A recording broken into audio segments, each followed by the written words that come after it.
Moving fluids form complicated patterns. These patterns are often quite surprising.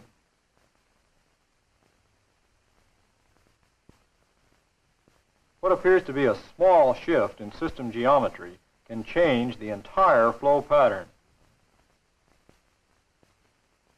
But it is almost never possible to predict the real flow pattern on theoretical grounds alone. We need other approaches. One of the most efficient is flow visualization, direct observation of the flow field. Visualization is an important tool in establishing flow models as a basis for mathematical models. We can use it for direct solution of engineering problems and also as an aid to understanding the concepts of fluid motion.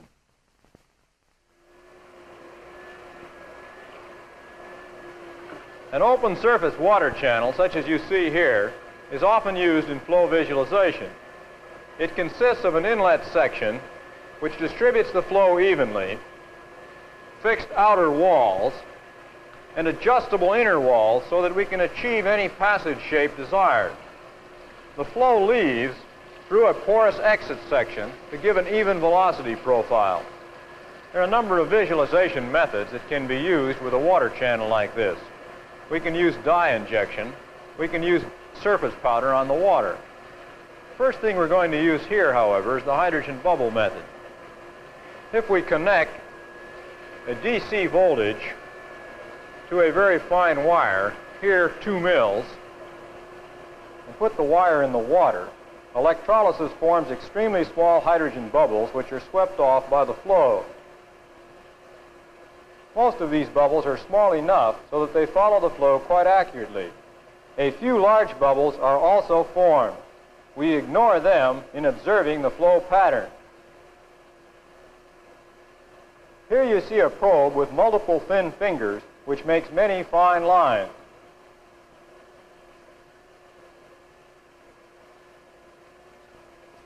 Another kind of probe is a single wire with sections insulated so that we see bands of bubbles coming off the probe.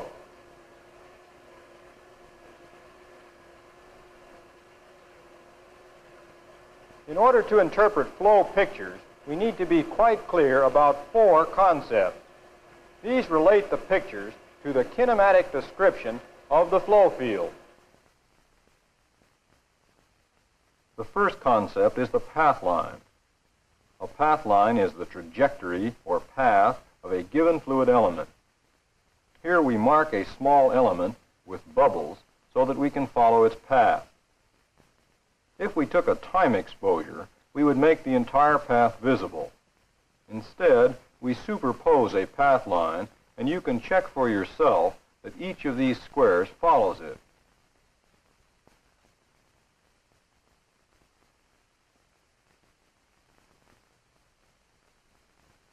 A streak line is a little different. It is the instantaneous locus or trace of all the fluid elements that pass through a given fixed point in space. If we run a short, uninsulated section of a bubble wire steadily, it shows us a streak line. In steady flow, each particle coming past the fixed point moves down the same path, and therefore the streak line is identical to the path line. We can check this by resuperposing the path line you saw earlier.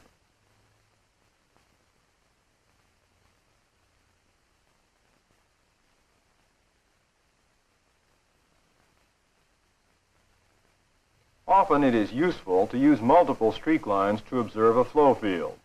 We can make them with the multiple finger wire you saw before.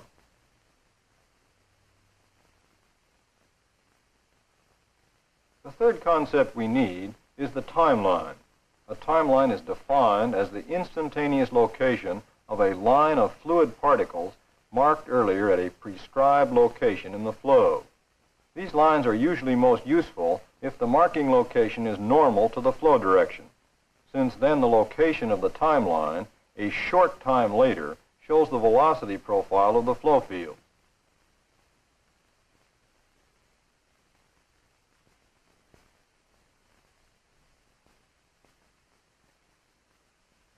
Here we apply the timeline technique to a steady flow past an airfoil. Near the angle which gives zero lift, the portion of the timeline passing above the airfoil rejoins the portion passing beneath at the trailing edge, except for the narrow boundary layer region where the flow is retarded by friction. Since the distance around either side of the airfoil is approximately the same, the timelines show that the average speed above the airfoil is approximately the same as beneath it.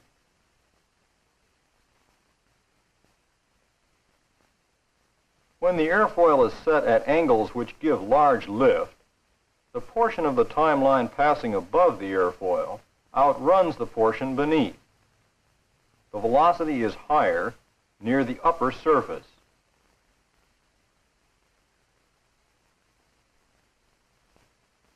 At negative incidence, the effects are reversed. The fourth concept we need is the streamline. A streamline is defined as any line that at a given instant is everywhere tangent to the velocity vectors of the flow field. The streamline is essentially a mathematical idea and is very useful in many fluid flow analyses, but there's no way to make a streamline directly visible. You've seen that in steady flow, the path line and the streak line are the same, and you might suspect that the streamlines would coincide with them also. This is in fact the case. Consider a particle moving along in steady flow. As you saw, each particle moves down the same path line, so that it's always moving down this path towards the particle ahead of it. This means it is always tangent to the path, and that is how we find a streamline. So in steady flow, the streamline, the streak line, and the path line are all the same, and we can use either streak lines or path lines to show us the streamline pattern. Another thing we often need is the velocity vector field itself. We can find the velocity field by using what I call combined time streak markers. The bubble squares you see here are such markers, and they have a number of useful properties that you can prove for yourself. The sides of the markers are streak lines. In steady flow, the sides show the streamline pattern. The fronts and backs of the markers are timelines. In a two-dimensional incompressible flow, the area of each marker is forever constant. Since the time interval for a given marker to pass any fixed point in space is also constant, the length from the front to the back of a marker at any location is a measure of average velocity in that region. Also, the distance between the sides of a marker is inversely proportional to velocity.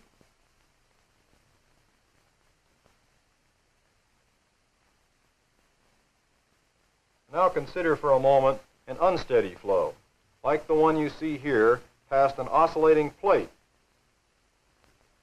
Do you think that in this case, the streak line or the path line will be the same as the streamlines? Let's look at a path line and see. Here is a single marked element entering at a fixed time in the cycle of a plate.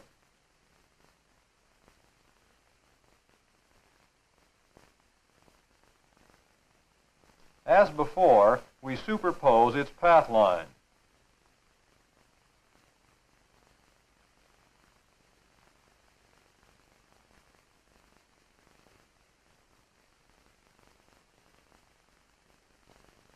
Now compare the path line with a succession of instantaneous streak lines entering through the same point.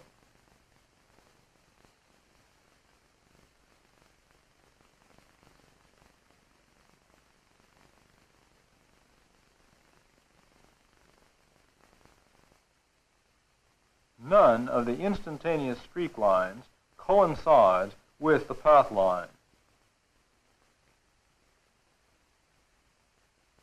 Here is a second element entering through the same point, but starting at a different time in the cycle of the plate.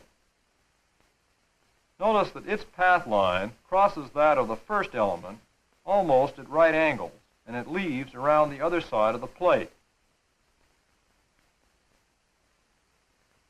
Now you see elements marked at both times in the cycle of the plate.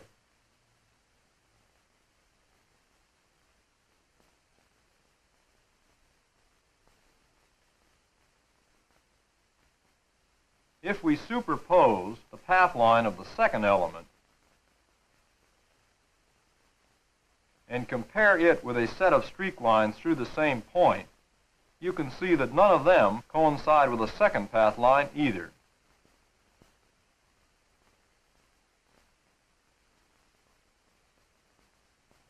Now let's see about the streamlines. In order to find the streamlines, we need the direction of the velocity at each point. We can find this from combined time streak markers, such as you see here. If we take a transparency of one frame of the multiple time streak lines and overlay on it another transparency taken a few moments later, we can connect the endpoints of the streak lines and show the particle paths for short time intervals. Here you see the short dashes made by connecting the endpoints of the time streak lines. They show us the velocity direction at each point. If we draw lines parallel to them, these are the streamlines.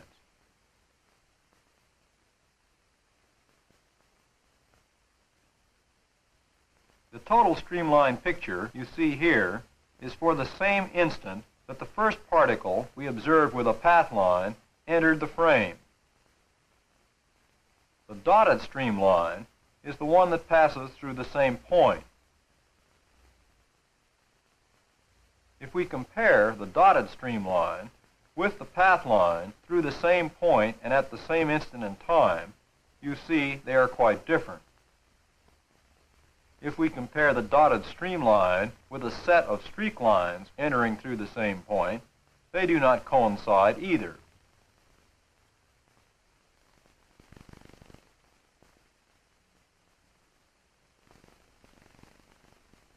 In a transient flow, the streak line, the path line, and the streamline are all different. If the streak lines move sidewise, as you see here, then the flow is transient, and we cannot use the streak lines for streamlines. In a transient flow, we must work out the velocity field from some kind of combined time streak markers. We've seen one way to make the flow visible. Now let's see how to use this information to solve engineering problems and as a basis for mathematical analysis. As an example, let's consider straight-wall diffusers. As you probably know, a diffuser is any passage that decelerates the flow and causes a rise in pressure. In subsonic flow, the diffuser is merely a diverging passage. Between 1900 and about 1950, a number of studies showed that if we increase the divergence angle of the diffuser 2 theta, that the pressure rise is increased up to some modest angle. But further increases in angle cause the pressure rise to decrease. At that time, we still did not have, however, any good picture of the overall flow patterns, nor did we have good methods for predicting optimum performance. We then began a series of systematic visual studies, and these quickly led to better understanding and to improved predictive methods. The bubble technique can show us what these patterns actually are. Let's start with the walls parallel. Notice how the velocity drops sharply near the wall, and in this region the particles slide evenly over each other. This low velocity region is called a laminar boundary layer. Now let's open up the diffuser to a total angle of about 7 degrees. The increasing area of the passage causes the velocity to decrease and the pressure to rise in the direction of flow. Watch a streak square in the middle of the passage. You can see the deceleration. Also notice the flow near the wall. You see a thicker boundary layer now, and it is no longer steady. Instead, you see irregular, time-dependent eddies. This kind of boundary layer is called turbulent. Even though some of the particles very near the wall do not have enough momentum to overcome the rising pressure, they mix with the particles farther from the wall and are given sufficient momentum to keep moving in the downstream direction.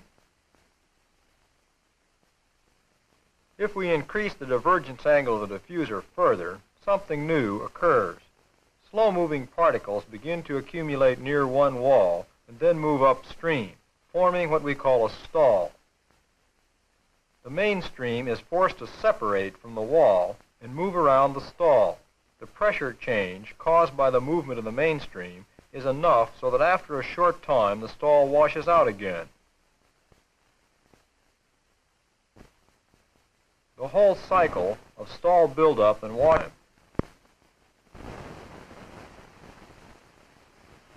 These unsteady motions we call large transitory stall. In this regime, the whole passage acts like an oscillator, even though the upstream flow is steady and symmetric.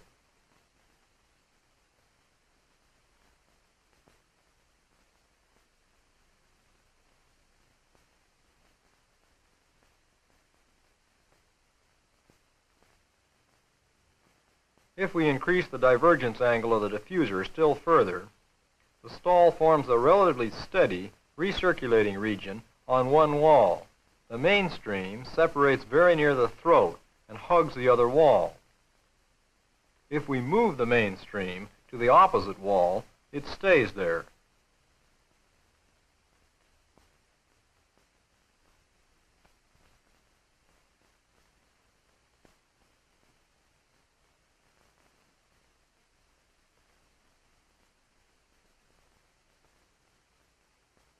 The pattern is what we call bistable.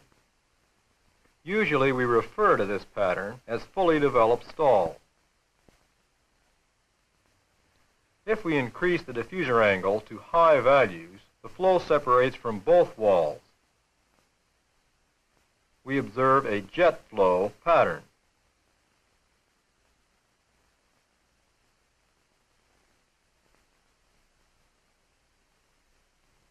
In studying fluid patterns, it's important to examine the whole flow field.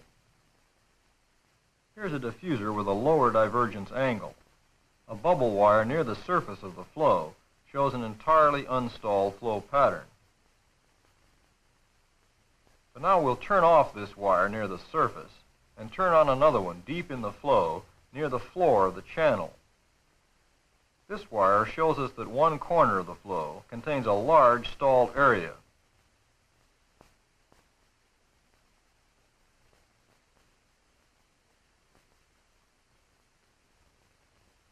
The wire near the surface still shows unstalled flow. If we'd used this wire alone, it would seriously have misled us about the nature of the flow pattern. Like any other experimental tool, flow visualization must be used with care to obtain reliable results. Knowledge about flow patterns is most useful when it's summarized in the form of a correlation. In the case of our diffuser problem, we can show the summary by this chart. It shows divergence angle 2 theta plotted versus length to width ratio, the length of the diffuser divided by the width, N over W. The chart shows us when we will find each of the 4 flow regimes you've seen in terms of the parameters. These lines indicate shifts from one flow regime to another. One point that needs emphasis about these shifts in flow regime is that it's very seldom that we can predict them on theoretical grounds alone. Even when we have a good flow model and a sound theory based on it, within a given regime we may not be able to predict where that regime ends. This is the case in the lowest region. In this region, if we stay well below the line of first stall, then we can use Prandtl's potential theory boundary layer model to make accurate predictions about the flow and about performance. But there is presently available no theory that will predict the transition, that is, this whole line. Higher up on the chart, in the other regions, the theories are not as complete, and there is no theory that will predict this line or the hysteresis region either. We might summarize all this as follows. When we first begin to study a problem in fluid mechanics, we may not even know the gross flow patterns to expect. After we've accumulated enough systematic information, in visual form or by other means, we can correlate the data, as for example on the chart. Finally, we can use the flow models so found as the basis for mathematical models, and if these are successful, we can then make paper and pencil predictions about a good many details. We can do that in this regime on the diffuser chart. The information inherent in the second or correlation stage is often useful for other purposes. Sometimes it tells us how to locate optimums, and sometimes it suggests improved designs. In the diffuser example, the lowest line in fact tells us the geometries that give maximum pressure rise for a fixed length of diffuser. The chart itself also suggests a way to improve short diffusers. Short diffusers usually mean wide angles, but wide angles mean separation, poor patterns, and poor performance. The chart suggests that perhaps what we ought to do is to divide up the passages into smaller passages, each one of which does not cross the first line of stall either this way or this way. Let's see if this idea works. Here you see a fully developed stall in a diffuser with a divergence angle of about 45 degrees. Let's insert an assembly of vanes, designed so that each passage lies below the line of first appreciable separation on our flow regime chart.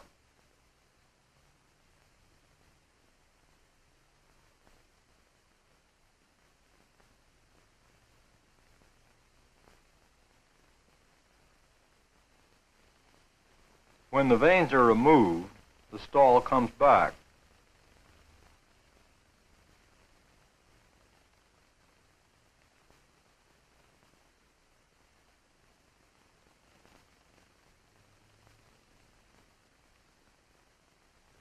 It's often useful to use more than one method of visualization. Let's use another technique to look at some of the things we've seen before, and also to study a new pattern of flow regimes, laminar turbulent transition. For this purpose, a useful but very simple method is dye injection. All you need is a flask of adjustable height and a manifold with hypodermic injectors. Any dye can be used, provided its density is very close to that of the working fluid.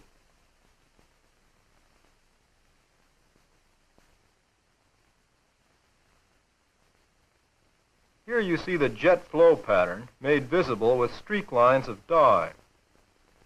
Compare the pattern of the jet flow you see here with the bubble picture we saw earlier.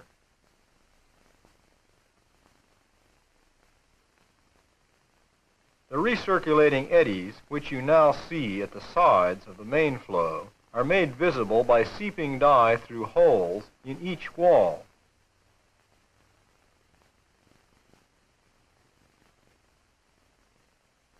Dye must be injected with some care.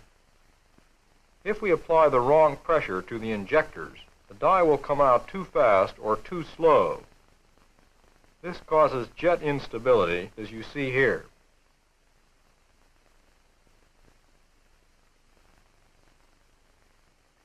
Here's an apparatus to look at the flow very near the wall.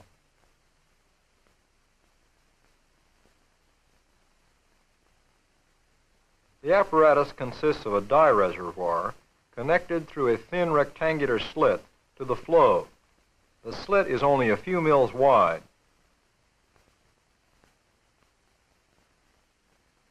The layers of flow extremely close to the wall are crucial in heat and mass transfer, in flow separation, and in the structure of the turbulent shear layer.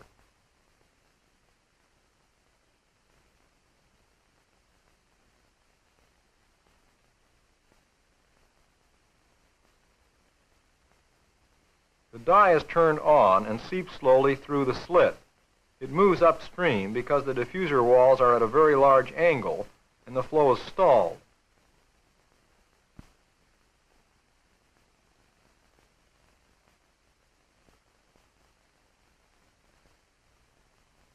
The walls are moved parallel.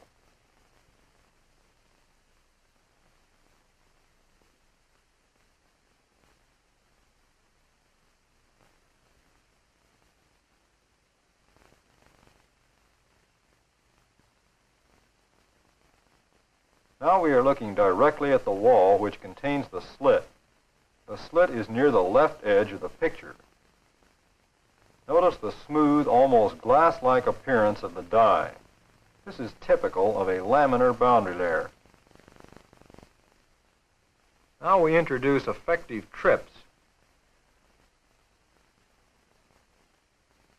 The flow over the slit becomes turbulent. The relatively regular, streaky structure you see is typical of the wall layers of the turbulent boundary layer. The die streaks are actually zones of low-speed flow, and the clear areas in between are faster-moving fluid. If we remove one of the trips, we can observe the transition region between laminar and turbulent flow over the slit. In this region, you can see laminar flow side by side with turbulent flow. You can also see transient spots of turbulence moving down through the flow.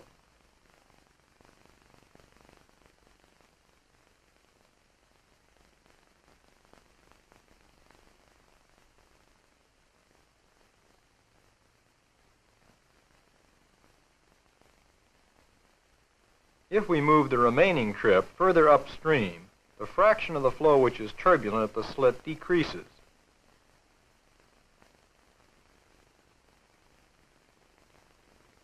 Finally, the entire flow becomes laminar again. In the laminar turbulent transition problem, we again find several patterns of flow, and again the state of knowledge is different for each pattern. If we know the flow is laminar, we can calculate many fine details of performance from well-developed theory. If we know the flow is turbulent, we have workable approximate theories for a few simple cases. In a number of other cases, we also have good data correlations for such things as friction and heat transfer coefficients. If the flow is in the transition region, the theory is quite incomplete. As in our diffuser example, theoretical prediction of when a shift will occur from one regime to another is the most difficult thing of all. We have only part of the theory for a handful of cases and data correlations for a few more. We can predict results based on established flow models, but even in this very old and much studied problem, we still need correlations of data to predict the flow pattern that will actually occur.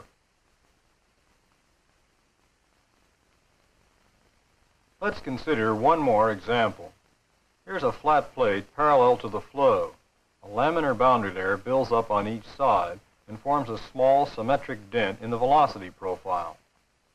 But the dent is not evened out by viscosity. As the flow goes downstream, the two boundary layers interact to build a large oscillation.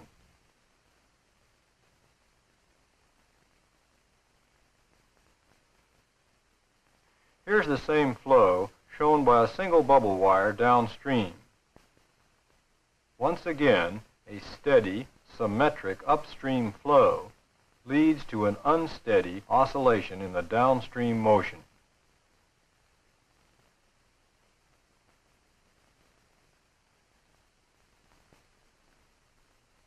To predict the behavior of real fluid flows, we need to know the actual flow patterns. Flow visualization is one effective way to find them.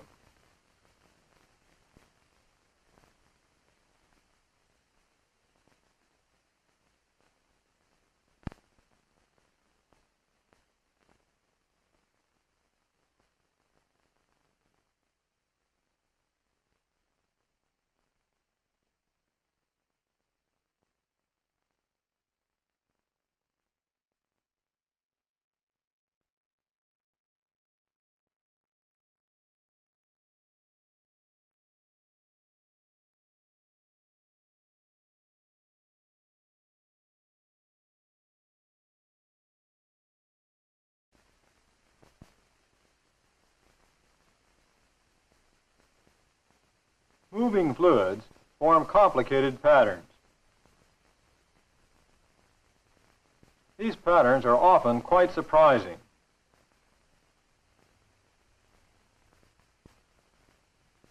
What appears to be a small shift in system geometry can change the entire flow pattern.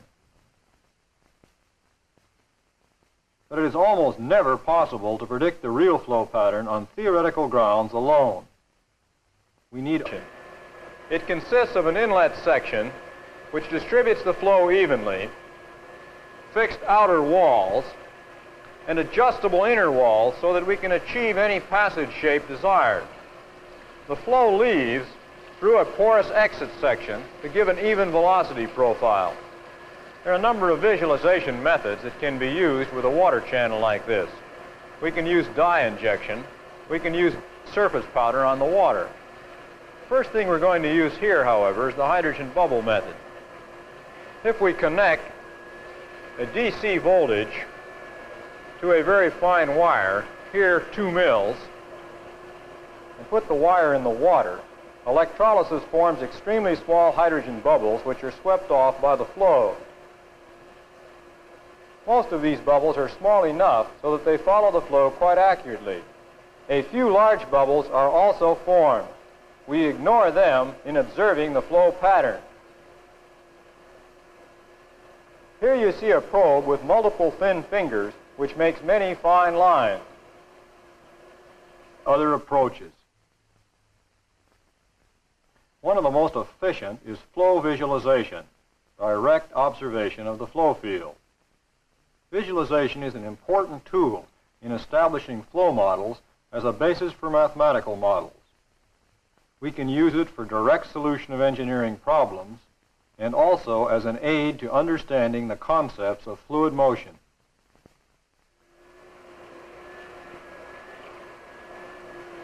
An open surface water channel, such as you see here, is often used in flow visualization. Another kind of probe is a single wire with sections insulated so that we see bands of bubbles coming off the probe.